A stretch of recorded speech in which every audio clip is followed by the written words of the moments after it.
Okay, good morning. Good morning. How's everybody this morning? Good morning, Professor. Sounds like we're here on a Thursday morning and it's not quite hot yet and it's a good day. Weekend's coming up. Got y'all going with the reggae music early in the morning. I hope everybody finds us. I think I sent that link out enough times, so if people check their email, they should be okay. If you are seeing anybody from your group that is missing, if you could text them or pop them an email and let them know that, you know, to look at the new link on the website, that'd be great.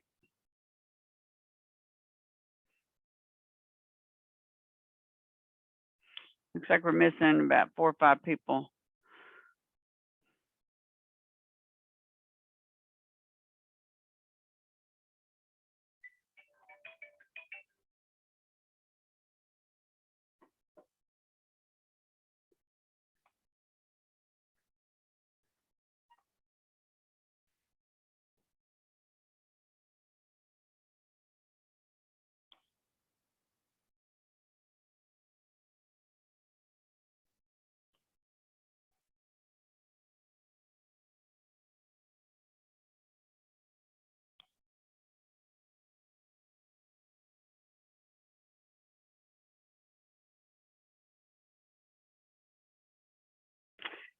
Okay, we have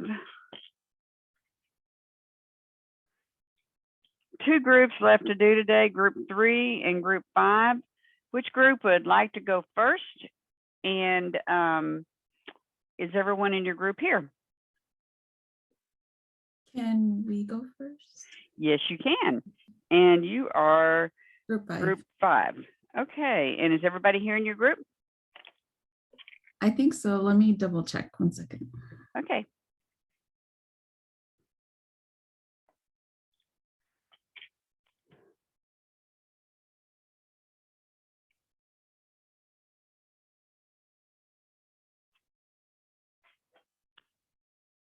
Is Rachel here? Just let her in. Oh, okay. Okay. Are you guys ready or do you want to go second? Group 5. I'm ready. Okay. I'm ready. I'm ready. Okay. All right, sounds like a plan. Who would like control of the computer?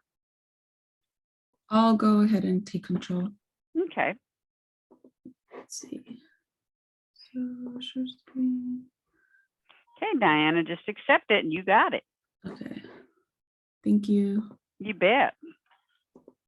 I love this class. Y'all are always so sweet and kind and polite. It's a very pleasant morning for me. Thank you. I think. Okay.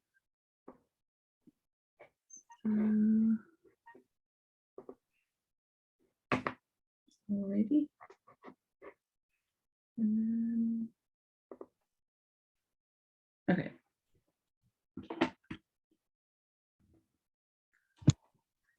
Hello, everyone. We're group 5. This is Anisha Putran, Rachel Hill, Jezebel Medina, Diana Esween, Magali Castillo, and Carlo Tamayo. We will be presenting on Instagram. So let's start off by discussing what exactly Instagram is.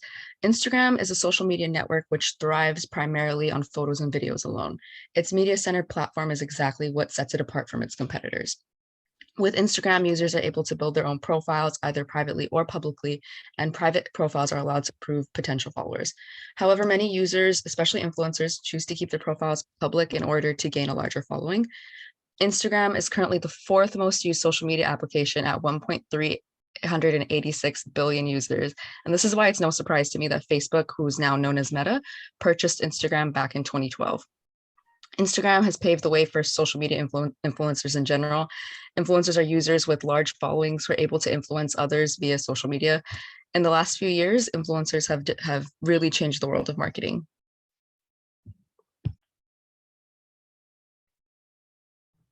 Hi, I'm Rachel, and I'm going to go over the setup of Instagram, how to set up Instagram and how to use Instagram. So here's the step-by-step guide on how to set up an Instagram account. Step 1 is go to Instagram.com or download the app to your cell phone. For iPhone users, go to your app store and search Instagram. For Android users, you're going to go to your Google Play Store and search Instagram. Next step is to click sign up and then enter your personal information. After that, you'll pick a username and a profile picture. If it's your personal account, choose a selfie. For a business account, choose a picture that sums up your business. And lastly, start following. Search for your friends or favorite accounts and click the follow button. If you're going to use Instagram for a business account, here's how to set up your business account. Step 1 is go to your settings, find an account and tap switch to professional account. And then you're going to pick a category that best describes your business, then select business. And here's a user's guide for Instagram. The home button is going to be your main feed or take you to your main feed where you can see what has been posted by your friends. Search and explore is going to let you browse content from accounts you might be interested in following. The upload button allows you to upload and edit photos and videos to your account. Activity shows you likes and comments on your posts, follow requests, and follow request recommendations. And lastly, messages is going to let you see who sent you a private message or allow you to create one to send to another account. My name is Jezebel, and next I'm going to describe how Instagram can be utilized in a hospital setting. A lot of hospitals don't utilize Instagram as much as they do other platforms. Therefore, today we're going to show how Instagram can be one of the best tools for reaching a younger population and combating the perception that hospitals are only for older people. According to C. Lee Ventola, a medical writer for the National Institutes of Health, on Instagram, users comment, like, and share at 84 times the rate of Twitter, 54 times the rate of Pinterest, and 10 times the rate of Facebook. Thus, Instagram can enhance organizational visibility, credibility, and promotion of a hospital. Instagram can also be utilized for professional networking, professional education, patient care and education, and as a platform for accessing health information. Uses can include communicating with the community and patients, marketing products and services, establishing a venue for acquiring news about activities and promotions, providing a channel for patient resources and education, and providing customer service and support.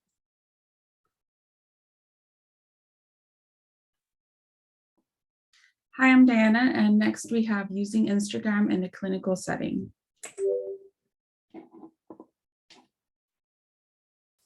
Instagram can be used to promote services provided by clinics and the doctors that work in them.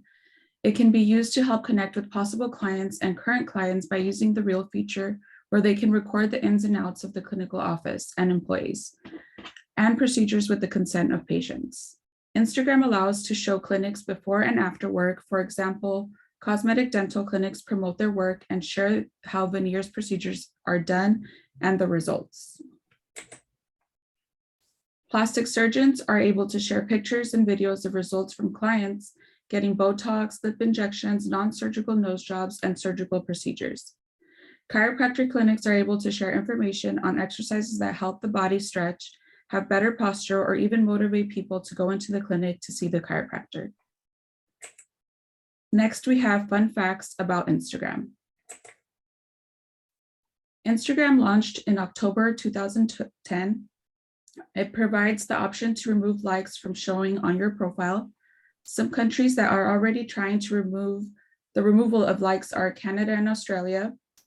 By 2018, Instagram became worth about $100 billion. Facebook now owns Instagram and was bought in the year 2012 for $1 billion. Instagram's office locations can be located in Menlo Park, California, New York, and San Francisco. Kevin Systrom is a co-founder of Instagram, along with another co-founder, which is Mike Krieger.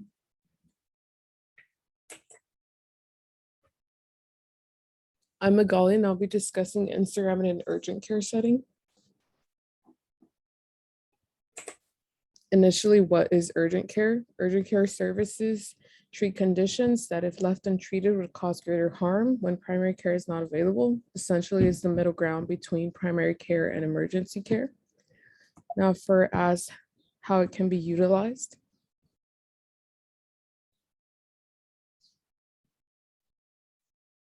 For the first is educational. Video posts describing conditions, illnesses like small wounds or minor allergic reactions can inform the public in a digestible manner, as video posts typically cause more engagement. Next is community. With the use of Instagram Live, an introductory series of the staff ranging from custodial services to executives will help build a sense of familiarity. And the third is destigmatizing conditions. Concealed biases and judgment are no secret. However, educational efforts can prevent a minor UTI, which urgent care treats, from becoming kidney damage. Some key business features. So the first is a business account. Instagram offers the option to have a business account. You'll be able to access insights about engagement. In addition, the professional dashboard allows access to performance tracking, professional tools, and educational information provided by Instagram. And the second is Live. Instagram Live is a live streaming feature embedded with unique features such as co-hosts, image PowerPoint sharing, analytics, and comments. The best feature, though, is the real-time live interaction, which is essential to engagement.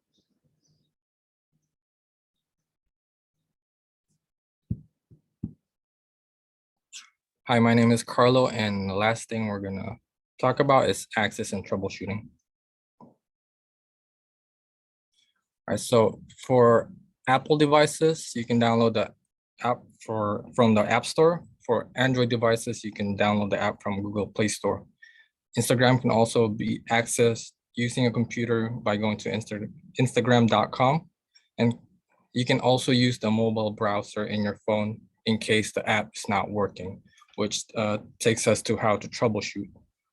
First, you need to restart your phone or tablet. If that doesn't work, check your internet connection. And the third step is uninstall and reinstall. If all three does not work, you can go to the Instagram Help Center by Googling Instagram Help Center. And there are steps that you can follow to submit a trouble ticket, which can help the trouble center or the help center figure out what's going on with the app.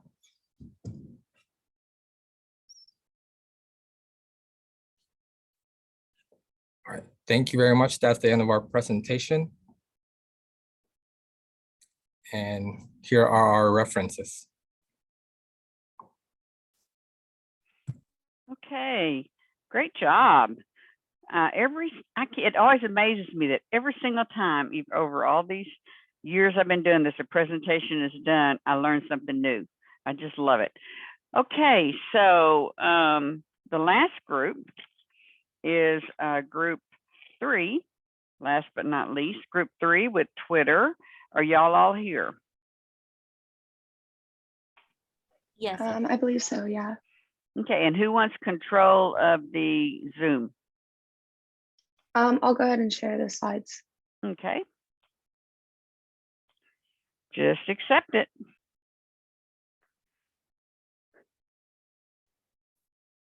Hey, good morning, everyone. So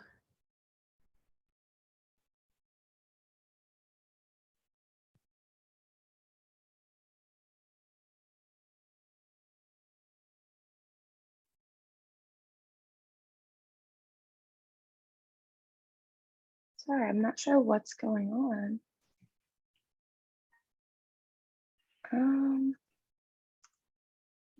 Is this PowerPoint or is it? It's a Google slide, but let me just go ahead and exit out and try this one more time. Okay. Sorry about this, guys. No problem. It happens. Happens to me regularly. Okay, it should be okay now. okay, thank you. So our social media platform is Twitter, and my name is Karina, and my group members are Kelly, Zanae, Fatty, Karen, and Melissa. So first of all, what is Twitter? So Twitter is a popular online social network that was developed back in March of 2006. And the main form of communication of Twitter is through short messages referred to as tweets. Each user has a tweet limit of 280 characters, and users can tweet as frequently as they like, which are posted on their profile. And users can also follow other people to keep up with their tweets and can further engage by liking, commenting, and retweeting.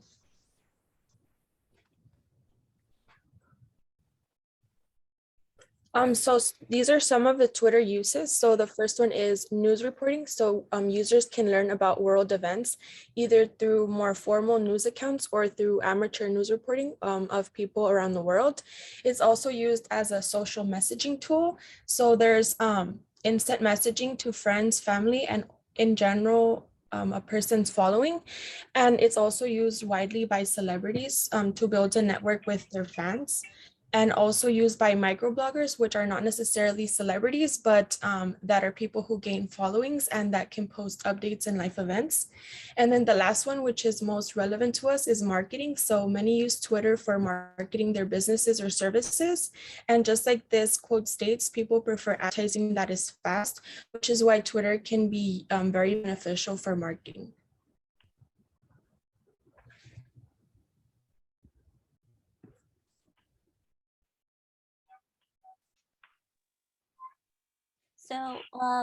So a lot of marketers use Twitter as a great platform for medical advertising, whether it's a hospital or a clinical setting.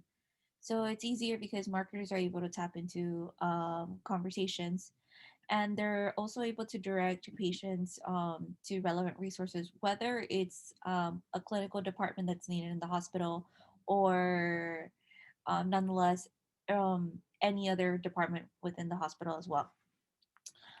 This creates an image for the organization, making it look very transparent, meaning that we create like an environment filled with openness where it'll increase our practice exposure. Along with utilizing the correct hashtag, it'll also lead to more content discovery, meaning more people will be able to research us, because it is more common for people to research any medical questions or just simply share their healthcare experience. And then also, like, one of the great things is that you can use SML, which is meaning social media listening, which keeps you informed. It's kind of like a tracker, keeps you informed on patients what's important. So it basically just it's like an observation and analysis of what's trending on social media.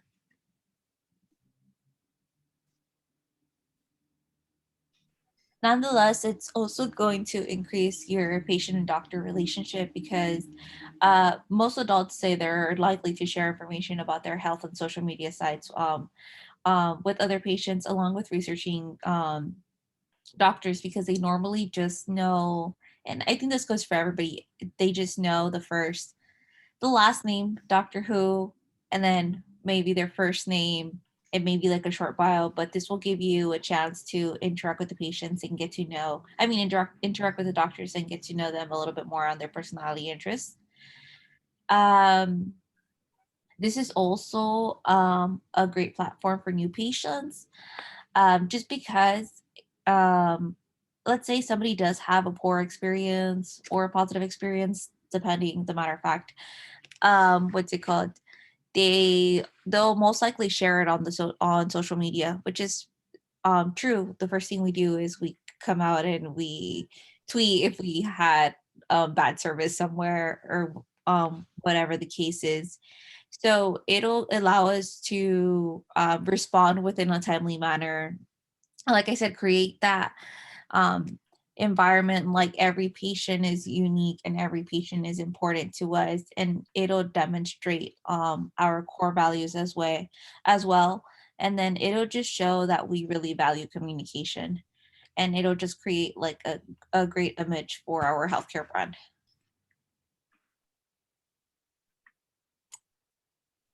So top of connectivity, another way that Twitter can be used in healthcare is through global interactions. Twitter can be a safe and effective platform for discussions and group forums, also known as communities, to be conducted on, that physicians and patients can both have access to and can all utilize to interact on. So it is definitely entirely dependent on how big a clinic wants their social media presence to be. So with that being said, they can hold either weekly or monthly Q&A forums where healthcare staff can include physicians, nurses, MAs, and administration members can provide feedback to questions grouped with certain hashtags. Some examples being answering to questions regarding any health problems, the latest healthcare news, how to gain experience in the field or study, build a resume, and any questions overall. A great example would be Ken Jeong, who is an actor and a physician doing a small series on YouTube answering medical questions from Twitter. When it comes to access and having access to any kind of healthcare, patients would prefer to know more about the organization before either getting insured through them or maybe even having general questions about the facility. For example, location-wise, is the parking easy to find? Is there a pharmacy either in the main hospital or nearby? Anyone can access the account with questions, comments, and concerns. Patients are able to share similar experiences with physicians or a particular medication without the violation of HIPAA. Like for example, with Twitter, you're able to comment and retweet people's posts. A great example would be a yeast infection. They're pretty common for women. So if a physician were to post a tweet saying ways to prevent it or certain over-the-counter medication that can be used to help yeast infections, in this case can be either someone can comment or just share the retweet of the knowledge that's being given to us. And also links can be provided to help patients know more about information about a certain doctor, the organization. And I feel like most people like to compare and contrast to certain different facilities. So that's a good way of finding what facility works best for you. When it comes to moral support, more support can be provided for those who are going through similar treatment and just having an open space for everyone. I find it extremely important that patients feel comfortable with talking about some of the medical issues that they're experiencing and being able to have someone like a social worker reaching out to them to help them get through these difficult times. And during this time, there'll be both a nurse and a physician provided 24 hours to answer any questions in the comment section or through direct messaging.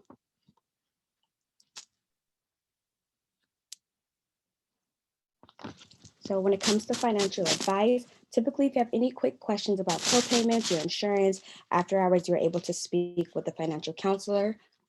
This way with Twitter, it plays a major role in this aspect because a financial counselor would be available for 24 hours. Typically, like for example, like Kaiser Permanente, they only have counselors between the hours, I believe like 8 to 5 or 9 to 5. And most people work at those particular times. So a financial counselor is someone who offers financial advice and assistance to patients regarding medical bills. And we know money is the last thing people are thinking about when they're experiencing any type of health problems. With our website, we can provide a financial advice 24 hours. Even if you don't feel comfortable speaking with a counselor, there will be links provided just to answer any basic questions. Everyone is insured differently.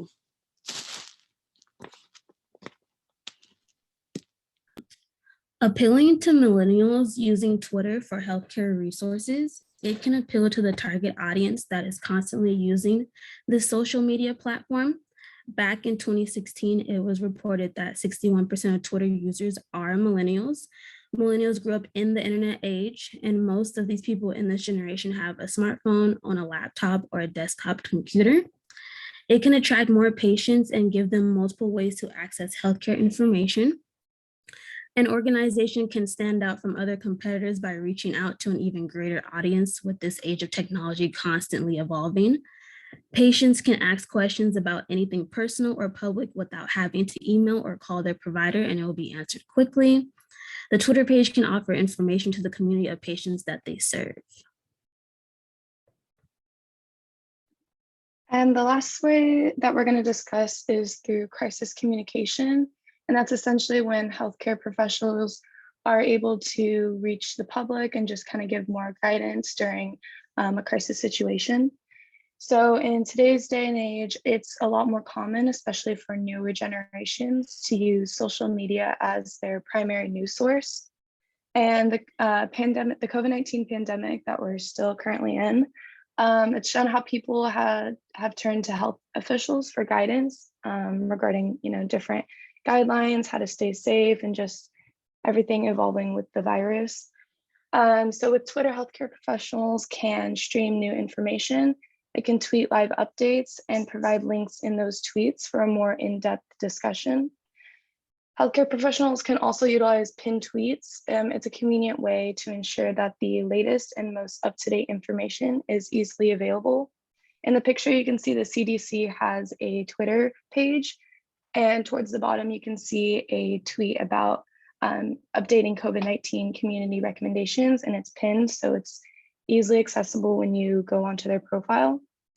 So during crisis events like the COVID-19 pandemic, Twitter is a great way for healthcare professionals to be able to spread quick, accurate, and safe information for the public, and it benefits especially those that rely solely on social media for their news source. So that concludes our presentation, and our next slide is just all of our references that we used.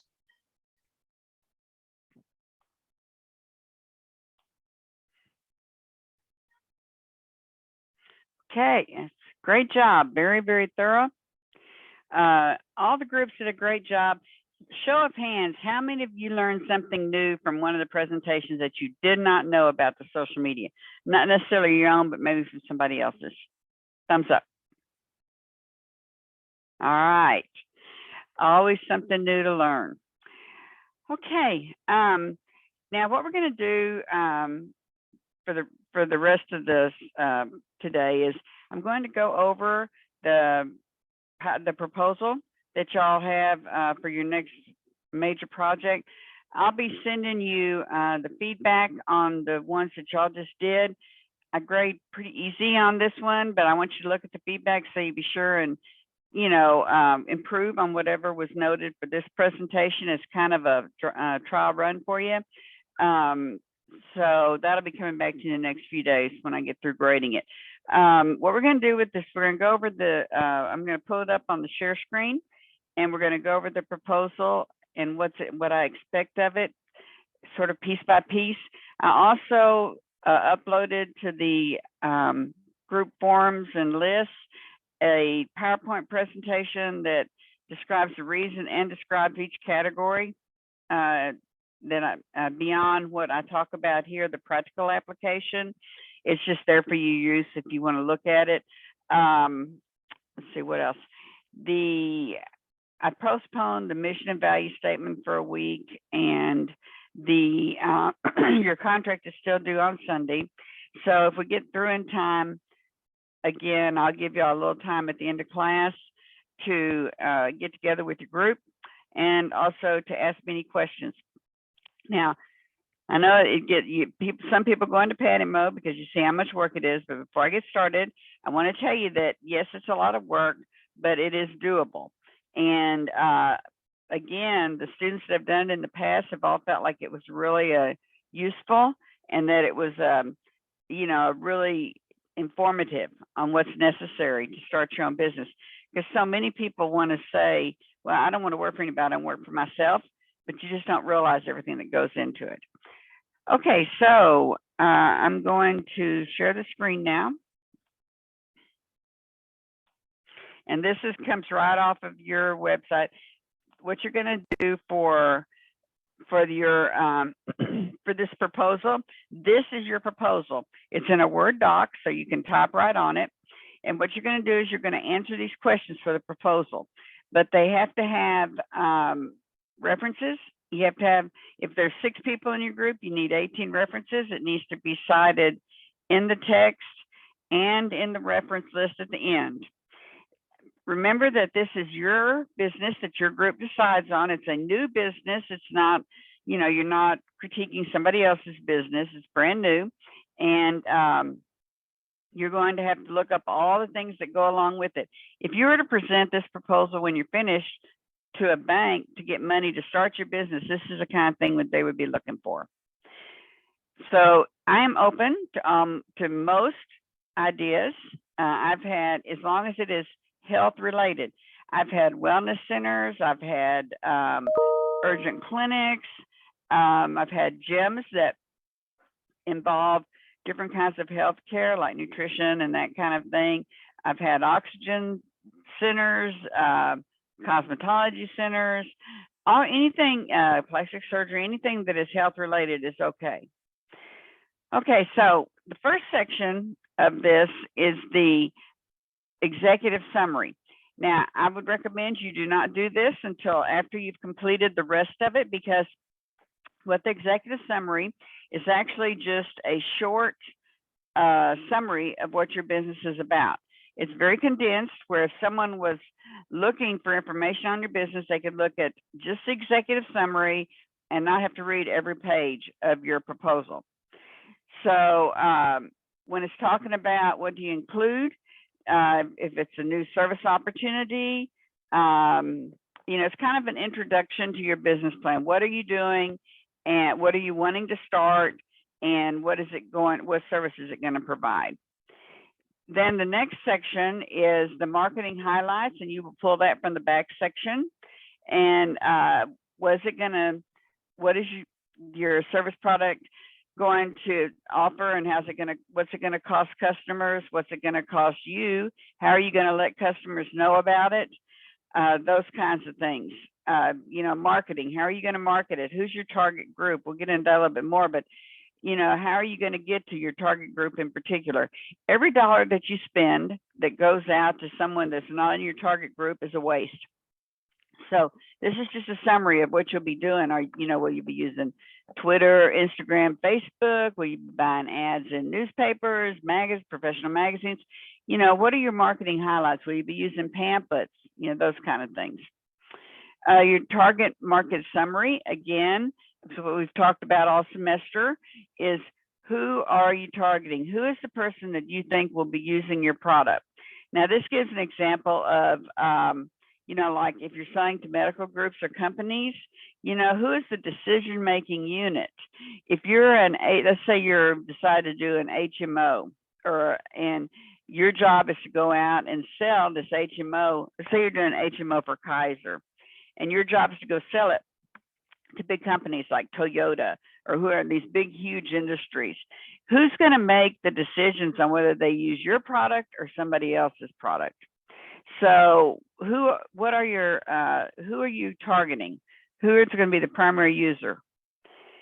Okay, now the competitive analysis, you have to find a real company that is similar to what you do, offers the same services, the same products, whatever it happens to be, and then you analyze it. How are they? What makes them better? What sets them off? What sets you off? Excuse me. You're going to provide a competitive analysis, and this is just in this section, because it's just a summary. You're just going to basically tell who the competitor is and just the highlights. Very short. Then you've got your key marketing strategies. Again, what are you going to be doing, to get people to come to your business? Operational highlights. What are the main things? Are there any constraints against you, national or state, that you can't offer something, or you have to be certified, or you have to be licensed, or whatever it might be that would keep you from your company from operating? And what are the main things your company offers or does? Then your intermediary concerns. These are things that you might be concerned about. This might be startup funds. It might be the competition. It might be getting clients to come to you. What are some concerns that are immediate in nature, that you need to address, or you may not succeed? Then your management team overview. Again, remember, it says overview, not list everybody. And who are the main people? And what role do they have? What skills do they need? Can you maybe have a person that's a CFO and a CEO? Those kinds of things. How are you going to find these people? And then how are you going to keep them? Because there's headhunters out there all the time trying to snatch away good people. So what are you going to do to keep them? So this is your general management team. This could be your CEO, your CFO. This could be maybe you have a doctor who is also, managing office, whatever it happens to be. If it's a small team, who is your management team, and what are their main roles? Then your financial highlights, and this is just, you're going to provide in this area, you're just going to give a very short summary of how much money, you know, you project to bring in, and that will be a guesstimate, and you'll get that by going and looking out on the web and companies similar to yours, because if they're publicly held, all that information is out on the web. And so this is just a summary, just a few sentences. And then what would be a unique concern or special concern for your particular business? Something that may not be a concern for everybody else. For instance, what if you're going to be a business that does MRIs? Well, a unique concern might be who else is out there and how are you going to pay for that that equipment? You know, that's a pretty unique concern. Another concern might be, let's say you are going to open a business that is primarily working off of grants, and like maybe you're supplying assistance to people down in downtown LA that are homeless, you know, or maybe, you know, so a concern would be where you're going to get the financial backing to do something like that. So what are some of these concerns that are unique to your business? Okay, now remember, this section gets filled out after you've done the rest of the proposal, which will give you all this information. Are we good so far? Remember, I can't see you. I would need to have you holler out. Anybody? Well, will this be recorded and shared, what you're going over right now, just in Yes. case later? Okay. Yes, I am recording it. Okay, thank you. You know, sometimes I tend to, well, I'm looking for that recorder button to see, but yes, I did hit the record button, and I don't think that I did anything to make it stop. Yeah. So yes, and I also recorded the one from Tuesday night, so that one will also be available. Okay, thank you. You bet. Okay, so now we're looking at the company profile. So this is your company. So give it a name that, you know, that makes sense, that people will know what it is. You know, I can't tell you how many times I'll be driving down the road, and maybe I have a nosy nature, I don't know, but I see these places that have a name on them. I think, what is that? Because the name doesn't indicate at all what it is, you know. So be sure that you have a name that indicates what it is, like, you know, Oxygen Central or something, if you're an oxygen, where you go and do those different oxygen things and breathe. I think they still have those around. Breathe in the different whatever they put in there. I've never done it, no desire to do it, but you know, that kind of thing. Some kind of name that indicates what it is. Then in the first number one, what is it? What are you doing? Are you an urgent care center? Are you you know, my mind is just gone. Plastic surgery center. You know, what is it that you're doing? What type of organization is it? And then your name. You know, what are you going to call it? The hours of operation. This is where you can differentiate yourself a lot of times. For instance, in Tampa, my daughter uses a pediatrician who her hours are, I think, Thursday, Friday, Saturday, and Sunday. And she caters to working parents. So she's open even on Sunday from like 8 to 5. On Saturday, she's open, I think, from like 10 to 7 or 10 to 8, something like that. And on Thursday and Friday, she's open in the evenings. And then the other day, she's not open.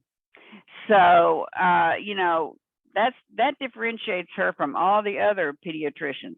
So how can you differentiate yourself? When you put those hours, though, remember, you have to have someone manning those hours. So you need to be realistic. You know, you can't say, oh, I'm going to be open 24 hours a day, because then you're going to have to find somebody willing to be there, you know, in those wee hours in the morning when there's not a lot of business probably. Okay, then your scope of the service line, what is it that you offer? And if you look at this link, I give you helpful links, and that'll give you examples of what they're talking about. What services are you offering? Are you offering, if you're a plastic surgery, are you offering just reconstructive surgery? Are you offering Botox? And mentioned in one of this presentation this morning, you know, non-surgical nose repair, or whatever it happens to be. So what services what is your scope of service? What are you offering? And then who are the clients that you're serving? So let's say that you are a plastic surgery clinic, and for the most part, insurance does not pay for that. The insurance companies really don't care if you want to have your wrinkles ironed out or your behind made bigger or whatever it happens to be. So who are you serving? Well, typically you'd be serving upper middle class, probably some, ages maybe, 25 to and up or 30 and up or whatever it happens to be, higher socioeconomic, who is your main target group? There's always going to be people outside. If you remember from your statistics class, you have what's called outliers. So you'd have all these little dots along this line that went right up diagonally, those of you that remember, and that shows where the bulk of your numbers fell. But then you might have a little dot way up high in the corner that was way out of your normal, the normal group of people, the average or the median. So those people, you don't aim for them in particular, because those you'd be spending a lot of market dollars to get a very little return on your money. And a good example of that would be, for instance, I drive a big Raptor, and the typical person that would be driving a truck like what I drive would probably be, 35, to 50 maybe. I mean, it's a truck people use for, mud dogging or whatever it's not a truck that typically is a daily driver for most people. I happen to love the way it looks, so I drive one, but I'm the outlier. I'm not your typical buyer. They'd waste a lot of money trying to find more people like me that want to drive a truck that you almost have to have a ladder to get into. So, you're looking at who is your typical user, and that's who you want to target. Okay, so then you do a little bit better description of the business. What do you offer? What are some of the things that make you unique? The profit, nonprofit, or for-profit. This particular business would probably be a for-profit. Remember, the main difference between nonprofit and for-profit is what happens to the leftover money at the end of the year. Now, nonprofit, that money has to go back into the business. Now, it can go back in there for equipment or hiring more people, salary increases, whatever it happens to be. But for-profit, at the end of the year, that money gets divvied out among the shareholders, the stockholders. So that is it's a IRS term, and there's benefits to both, and a lot of paperwork that goes with both.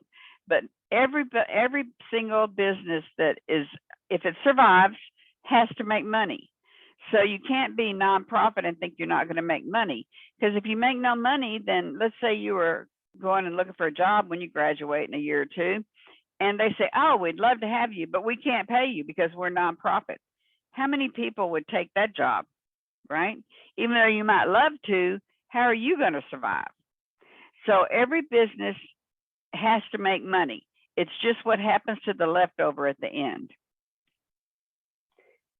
Okay, any questions so far on the company profile? Okay, all right. All right, I'm gonna keep rolling. Now, the industry overview is looking at the industry in general. Now, these links will give you examples of social changes that can happen.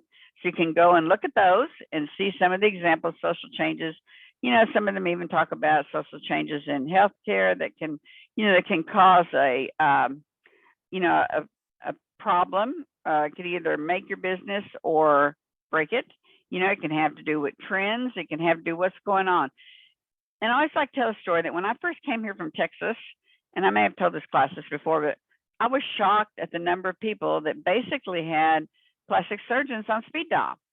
And I think it's because California is, Southern California in particular, is really cycled in on staying young, looking beautiful, all the things that you think of about California when you're not, when you're from another state in particular. So they go to great extremes to maintain that look. So that, that could be, and now I see it more and more because the costs have come down, there's more places offering it. So social changes might be that it's more accepted than it might have been 20, 30 years ago. You know, social changes can be what's going on in the world. Can people, you know, that would change your attitude about it, or economically, can you afford it? Can you not? What kind of things, what kind of thought patterns, what kind of trends are changing or staying the same, or whatever it happens to be? Those are the kind of things that you might look for. But again, you look at these articles and see what might be affecting your potential business. Economic reimbursement, healthcare, that's particularly important, because if insurance companies or Medicare, Medicaid change the way that they reimburse, or maybe what they don't reimburse for, or what they do reimburse for, that can have devastating effects on your business, depending on what kind of business it is. Demographic changes. Demographic changes can be anything from like economically, it can be the people that, you know, like the people who are living in a particular area. You know, maybe it's gone from being a family home area to being an industrial area. Maybe the town, for whatever reason, is not economically stable, the city, because of some huge industry has gone out, and so when they moved out, it left a lot of people without jobs. You know, if you're a family, let's say you're a family pediatrician, and the area you moved into, you know, 5 years ago was mostly young families in small homes, and, you know, a lot of children. And then all of a sudden, everybody started moving out of that area, and it started being taken over by industry. So the people in your area are no longer the people who would be your clients. There's a lot of things that demographic changes can cause. So look at these examples, and that'll help you figure out how it will affect your business. In today's world, healthcare delivery changes are tremendous. You know, before COVID, there were only a few apps that had like ZocDoc, and, you know, and some that you could go on and with your iPhone or your Android or whatever it happens to be, you could actually see a doctor. You could let them look at your throat or explain your symptoms or whatever it happens to be, and they could write you a prescription, you know, without ever leaving your house. Since COVID, there's many, many more, because people didn't want to go into hospitals and doctors' offices. So it became very, very popular. Also, what came back was doctors actually making house calls. You know, there's some doctors now who actually travel in vans. They don't actually have offices anymore. They come to you. So that's another healthcare delivery change. So it's constantly changing with the changing world and the changing environment. So how's the delivery change going to affect your business? For instance, I had a group one year that decided they were going to do a traveling sonogram business. And what they would do is they would go to the homes of these women that needed sonograms, and they would bring with them a licensed babysitter or child care associate or someone like that. They would go into the home and watch their other children, because oftentimes these young mothers might have 2 or 3 others that they would typically have to drag to the doctor's office with them. And so they would have someone watch the kids for a little bit, and they'd come out and do the sonogram, and they never had to leave their home. So that's definitely a healthcare delivery change, you know, where you didn't have to pack everything and everybody up and go, you know, to somewhere to get this sonogram done. So what is available? How are deliveries changing? Now, healthcare is one of the most regulated businesses in the world. Everybody regulates healthcare. You know, you have your board. Well, first off, you have the people in the hospital themselves. Then you have the board of directors. Then you have the city, the county, the state, the federal government. You even have, you know, some professional organizations that are imposing things on healthcare agencies, all kinds of people. So what are some of the regulatory and political changes that might affect you? When you go from, let's say, Democrat to Republican or Republican to Democrat, maybe what some of the government agencies pay for will change. depending on the reigning political power. So what are some of the things that could affect your business? Okay, then you've got the key success factors in your segment of the industry. And this will show you some of the key success factors, so you'll have examples of what they should look like. But what makes your type of business successful? And this is, there's no right or wrong answer to this, because there are many different success factors, but you can't just bring them down what you think they are. You need to have substantial proof. You need to do some research on what makes your segment of business successful. What are some of the things you need to be sure you have? Now, barriers to entry. What are some of the things that will keep you from being able to start your business? A lot of times it's money, it's like, do you have the money it takes to the startup funds? It could also be too much competition, in that area. It could be lack of ability to find licensed or certified individuals that you must have in order to have that business. So what are the barriers to entry in your particular segment? And then sometimes, businesses just don't work, and so you just want to shutter it down and leave, and you can't do that. What are some of the things that would stop you from just exiting? Well, for example, if you've taken money from an insurance company or from a government agency to treat somebody and they're in the pipeline, they're still treating you, they're not cured, and they still need to be treated, then, you have to make sure that you have another company that will take them over. You can't just leave and let them come and find it. If y'all might remember, a few years ago, some of these for-profit colleges, they had taken money from the federal government for loans, student loans, and then all of a sudden they weren't making money, so they just shut down. The students came to the college, and the college was gone. Well, they had a choice. They could either have a exit plan where the students were going to be accepted by another college that was still in business, or they had to finish them out, the ones that were in the pipeline, or they could go to jail, or they'd have to pay back all that money. So there are often barriers to exit. In healthcare, it might be leases on the building. It might, like I said, patients in the pipeline. It might be leases on equipment. There's all kinds of things that would prevent you from exiting out of the business. Okay, are we good so far on industry overviews? Once you look at all these links, and if some of them have quit working, let me know and I'll find you more. Every semester I have one or two that seem to disappear. During the semester, they were all working when this semester started. I checked them all. But if you have questions or you need examples, you can always say, hey, can I my group Zoom up with you, and we'll talk about it. And I'll help you find some information to help you. This is doable. I know I can feel the tension. I know some of you are already stressing out, but I promise you that once you've done it, you will be so happy that you did it, because you'll learn so much, and it's really not impossible. It just takes work looking for this information.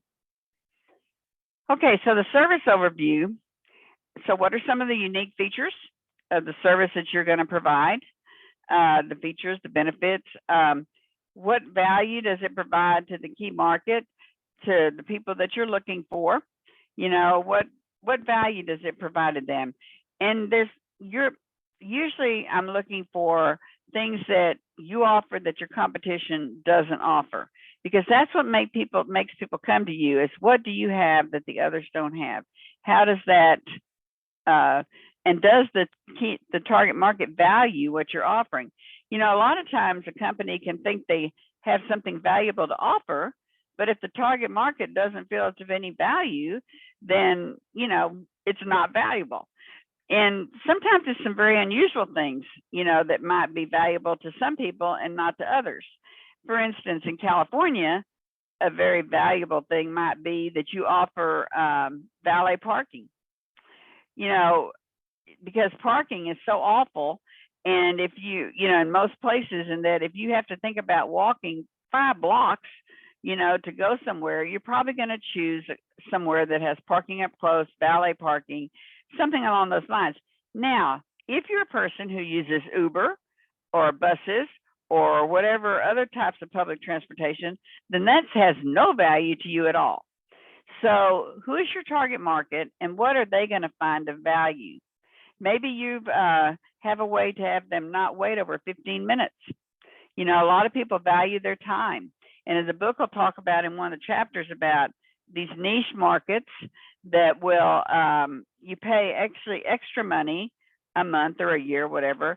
But with that, you're guaranteed an appointment within 24 hours and you never have to wait over 15 minutes, you know, and if your target market is from that group, then that's a value for them. So, you know, maybe the latest equipment, you know, is a value, whatever it happens to be. So what are the benefits that of your new service proposal? So would it require a significant amount of money from the person who your target market? And is it visible? Is it a visible value? Can they realize it? Or is it some kind of aesthetic in the future type value? Okay, now, how is this new service positioned against existing services? This is where you're looking at the competition. Are you positioned well? Maybe there isn't any competition, you know, within 60 miles offering the same thing. But for your competition part, you will have to find some business that's competitive. It may be a little bit out of the range. It may be in San Diego, maybe. But you do have to find a business to compare it to. But in this case, you might say that it's positioned well, you know, location is part of it.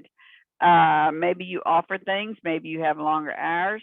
How are you positioned against what's already out there? And what are you doing differently? So that you just list what you're going to do differently that's going to entice people to come. Okay, the next section is the competitive analysis. You have to have a real competitor. And you're going to, you can find the information on the website, brochures. If it's a publicly held company, you can find it financials. You can find all kinds of information out on the web. It's there.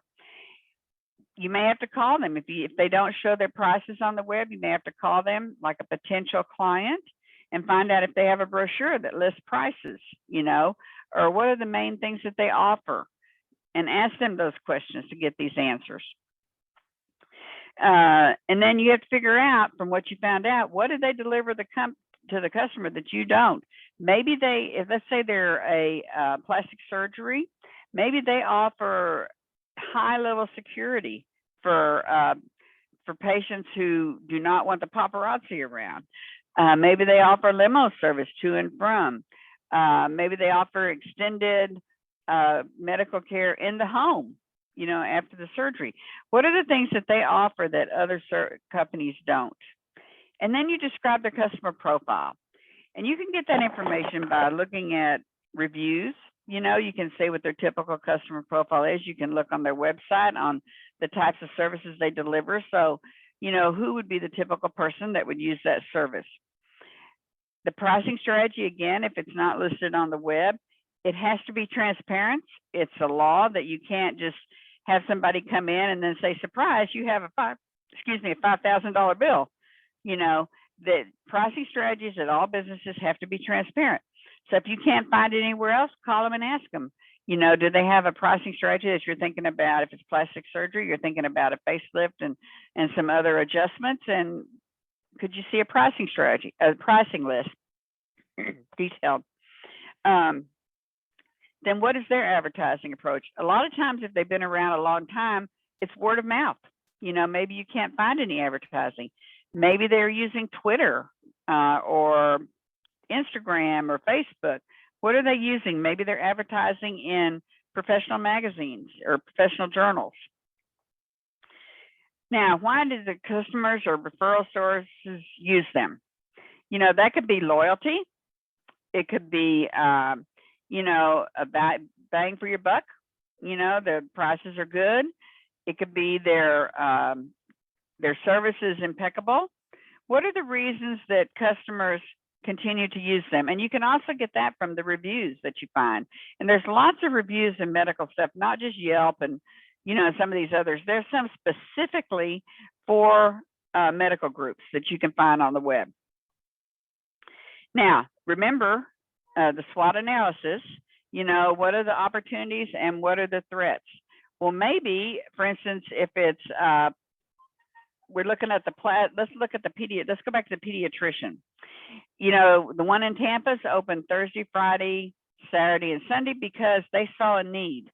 That was an opportunity for them to have more business because they were offering better hours for the working parents. What are the threats? Well, one threat might be they're established and they have generations coming. Maybe they took care of the parents and then the kids and then the kids' kids, So what are some of the threats to your organization? Maybe their location is better. Maybe it's easier to get an appointment because they have 30 doctors and you have one. So, that might be a threat. But remember, you can turn threats into opportunities. How can you address that threat? Okay, so that covers the competitive analysis. Questions? Okay, I'm gonna keep moving. The place. Now, you have to find an actual place that you would have this service delivered. And you need an address. And you need to know the costs that are associated with this. For instance, what is the lease going to cost? Like, you would have to find out how much it is per square foot. What are the utilities in that particular area? Like, my guess is that, electricity might definitely cost more in a business than it does in home. And it might cost even more if you're in a very sought after area, like maybe Newport Beach or somewhere where businesses would want to be, that like plastic surgery type places. So what are the costs? You'll have to, sometimes Zillow and some of the other websites that show leases will have that information. How much does it cost per square foot for electricity? What is the going cost per square foot for business offices? Those kind of things may be readily available, on some of the, like Zillow or the real estate market websites, those kind of things. But if they're not, you're going to have to make some calls and find out. And then what is the marketing importance or advantage of location? Well, if let's say that I switch around to give you examples of different areas. Let's say you're opening a clinic in for people trying to break a drug habit. So you're not going to want to be located in Newport Beach. You're going to want to be maybe somewhere in the Venice Beach area, or maybe downtown LA, or wherever it happens to be. So location, it's important. That's the advantage. Now, if you're looking at something like urgent care, an advantage might be that you're on the bus line, or that you are at an intersection where there's a direct access from the highway, like the 405 exits off, and there you are. What are the advantages? Think outside the box. I'll tell you right now that I give extra credit. If I see somebody thinking outside the box and going above and beyond, I give extra credit, because I think that needs to be rewarded. When you start working and looking for a job, if you know how to think outside the box, oftentimes, that will help you advance in your career. Okay, again, does the location have any competitive edge or any competitive advantage? Like, if you're, I don't know, maybe being located to some particular area. Well, again, let's go back to a clinic for drug addiction. If you're a nonprofit looking for funding to do it, then it'd be better if you're closer to the people who will be using it than if you're way up somewhere a long way off that it takes an effort to get there. So, how does it make you in better position than your competitor? And then, are there exit issues with this distribution strategy? Again, you go back to the same thing with exit issues: leases, patients in the pipeline, whatever it happens to be. Now, this is also the area where you are required to have a floor plan of the building that you find. And that floor plan has to be, a lot of times they have them already on those sites, particularly now since COVID, you know, because people aren't going out and looking at things as much. They want to give a good look at it first online before they waste time and effort to go out there. Your floor plan will have to have dimensions like 10 by 10. You know, it will have to be named what it is, what you're going to call it for your business, like waiting room, employee room, examination room. There's always at least one person in the group who is good with some computer software that will do that. But if you don't have someone and it's not available on the website, then you may have to draw it by hand. But just be sure that you draw it by hand and label it using a ruler or a straight edge or something so that it does look like it should look. Okay, the pricing area, remember FTE stands for full-time equivalent employees. So this is where you're going to look at what is it going to cost you for your employees. Remember overhead, this has been in your book, but overhead is everything you cannot directly bill for. For instance, you can't charge a client for the receptionist. You can't put a line item in there that says your share of the receptionist. So you got to have that receptionist, whether you have patients or not. They're just part of your overhead. You have to pay for the building, whether you have a single patient come in or not. You know, it's just part of your overhead.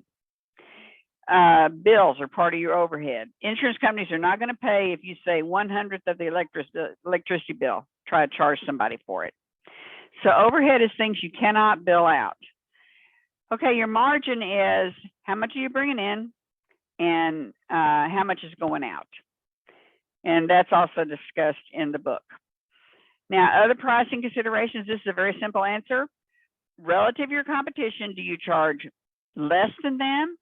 Do you charge about the same, or do you charge more? Low, medium, or high? That's the only answer that needs to go there. Okay, are you going to offer package discounts?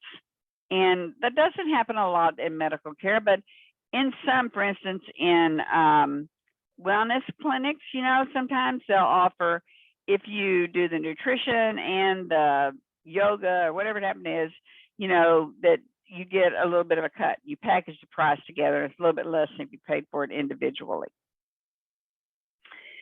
Okay, then you've got the service delivery plan. What are you going to be using? One of the things that's required is a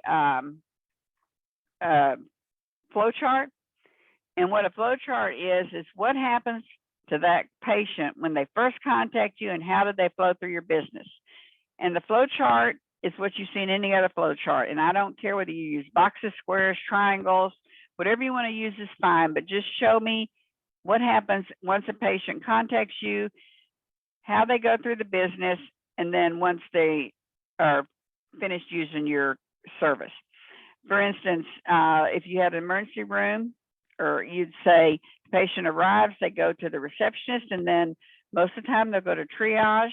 And then what happens after that? Some may be sent back to the waiting room. Some may go immediately to an examination room. You know, so your flow chart would have two possible end results from that. And then you follow it through to what happens all the way to the end. Okay, clinical protocols and descriptions are best practices. You can get those from the Census Bureau, from Glassdoor, from some of the like AMA, some of the professional organizations.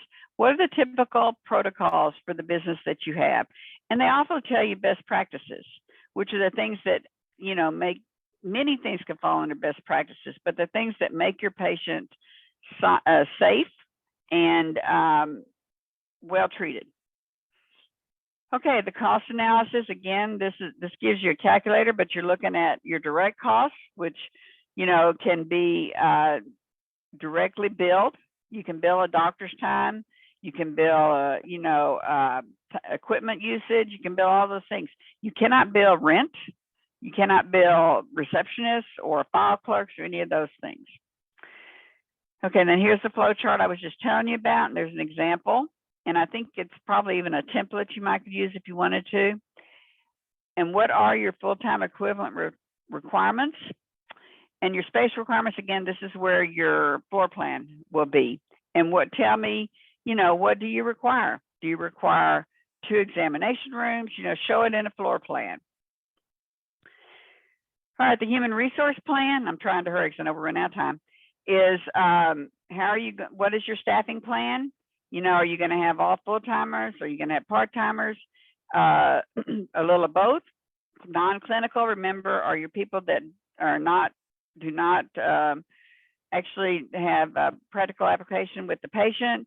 They are your people like your file clerks, your receptionists, the people who are non-clinical. They are your office help, basically. They could also be your janitorial help, people who do not typically have direct contact. And then your compensation, you need to research, find out what's the going rate for a licensed registered nurse. What benefits are you going to offer?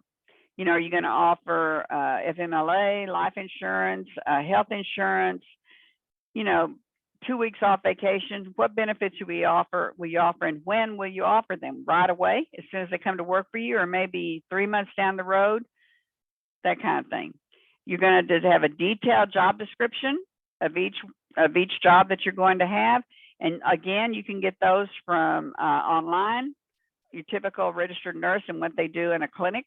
They'll have that job description, or you can create it, but be sure that it's professionally done and would be something you could put out there on LinkedIn if you were looking for somebody to fill that position.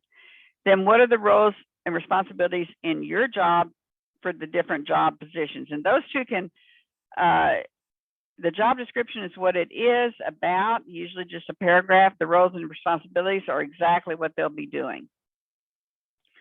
Then you're going to have a balance sheet and income statement, and there are examples out there on the web for that also. Okay, that was a real fast run through. I'm happy to go over it again in a future class, but this gives you, I'm going to stop sharing and see how many of you have passed out of fear. Remember, this is a no stress class. It is not impossible. It does require work, which is why with this semester, I dropped off some of the things like discussion boards and stuff, because I wanted to give y'all more time to focus on this, because I think this is really important.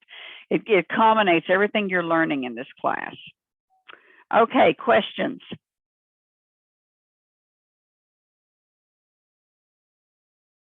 Okay, let me see. Michael, you're okay, go ahead. What? So is this going to be completed on a Word, or are we doing a PowerPoint? Okay, the proposal, the first thing let's do is just going to be the questions answered on this sheet that I just went over. Okay. Okay, the final product is a PowerPoint. Okay. So, and the PowerPoint basically is once I grade the proposal, and if you make all the changes in the proposal that I might suggest, if you don't do it perfect to start with, and then all that goes into a PowerPoint, 99% of the time people make a really good grade on the PowerPoint because they've taken all the suggestions into consideration. And the PowerPoint basically is what you've done is you've just jazzed up your proposal. Okay. And then, so we're doing answering all the questions on this sheet. Correct. And then with references on where you get the information. Okay. And then, because you know how you have like the 1 through 10, are those additional sections, or do we just ignore those and go into all the questions like the company profile, service overview?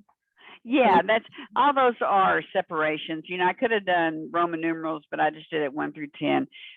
They just separate the different areas. Okay. So all the questions we're answering are the things within those, the marketing. Correct. Okay. Correct. Okay. Thank you. You bet. Michael, you usually have a question. Nothing to say today? No, yeah, I mean, we did have questions, well, at least I had some questions originally for the proposal on how it was going to be done, but you basically answered all of them. All right, that's a good thing. on my end at least. So I wasn't really. Yeah, you always have good questions. They're always well thought out. So I know I can always depend on you to bring something to life that maybe other people don't want to say out loud. So that's why I'm picking on you, Michael. No worries. Okay, anybody else? Okay, it is about 1 minute past the time. I can't remember if we meet next week or not. I haven't looked at the, do we meet next week? Does anybody know? I think we do. I don't have the. We don't meet next Tuesday. We don't. Okay. All right. Here's what I will do then. If any group wants to meet after you've had a chance to talk about this and get together, if anyone wants to meet during that time, just text me and we can Zoom up and I'll meet with y'all anytime. It doesn't necessarily have to be between that time. Anytime next week that I don't have class or in a meeting, I'm happy to meet with a group and alleviate some of your fears. Professor, I had a question. Uh-huh. How many words did you want our comments on each other's handouts to be? It's in the syllabus. I think I don't remember. I looked in the syllabus and I also reread your email to see if I could find it and I couldn't find it. It's 125. 125.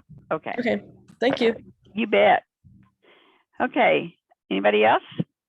There was a question in the chat that asks. Oh, there is? If they're okay. due 318 or 320. It says the syllabus says both. Oh, for good the grief. comments. Okay, if it says both, make it 320. And you're talking about the comments, right? Yes, it asks about the comments on the handouts. Okay, 320. Because when I have it both, I always go with the later date. I'm not sure how that happened. I probably put 318 and then I probably decided I'd give y'all the weekend and just didn't go back and find all the spaces. So 320 is fine. Anybody else? Okay. Well, I hope y'all have a great weekend. Next week we don't have class. You'll have plenty of time to work on this project. And then there is the spring break. I think it's the week after that, right? Yes, no? Yeah. Okay. Yes. Okay, so we meet again in 2 weeks then. So in all next week, I'm available to y'all. And I think it's a great time for y'all to start, working on us, get a good head start on this proposal. Okay, we good? Yes. All right. Have a Y'all good weekend. All right, y'all too. Bye-bye. Bye. Thank you.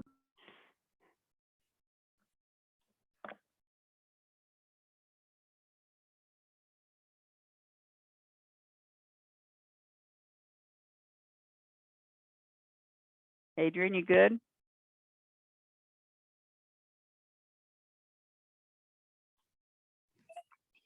Yeah. Okay. All right. Have a good week. Have a good one.